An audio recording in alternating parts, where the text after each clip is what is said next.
భగవద్గీత శ్లోక 9.30. अपि चेतो दुराचारो भजते ममन्यभाक् సాధురేవ సమనవ్య సమగ్వ్యవసితో సహా. గతంలో హీనమైన కార్యాలు చేసినప్పటికీ, పాపకర్మలు చేసినప్పటికీ, భగవంతుని యొక్క నామాన్ని సంకల్ప బలమున చేస్తుంటే, భగవంతుని యొక్క రూపాన్ని, లీలని స్మరిస్తూ ఉంటే, భక్తియుక్త సేవ ఎవరు చేస్తున్నారో వాళ్ళని సాధువులుగానే పరిగణించాలి అని భగవంతుడు చెప్తున్నారు. అర్జునుడు అడుగుతాడు, ఏంటి కృష్ణ అంటే, నా నామానికి అంత శక్తి ఉంది అర్జున అంటాడు. నామనామకారి బహుదా నిజ సర్వశక్తి తత్రార్పిత నియమిత స్మరణేన కాలః అంటే భగవంతుని నామంలోనే సర్వశక్తులు కూడా నిమిర్చి పెట్టారు అని చెప్తున్నారు.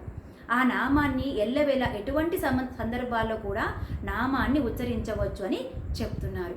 కృష్ణ అంటే ఏంటి? కృష్ణ అంటే కే అంటే కృష్ణుడు, ఆర్ అంటే రాముడు, ఎన్ అంటే నారసింహుడు. అంటే సకల అవతారాలకి నిధి ఎవరు? భగవంతుడు, కృష్ణుడు.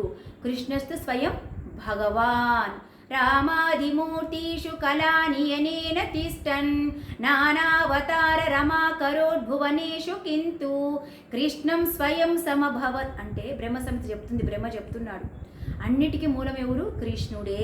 అన్ని అవతారాలకు మూలం ఎవరు? కృష్ణుడే.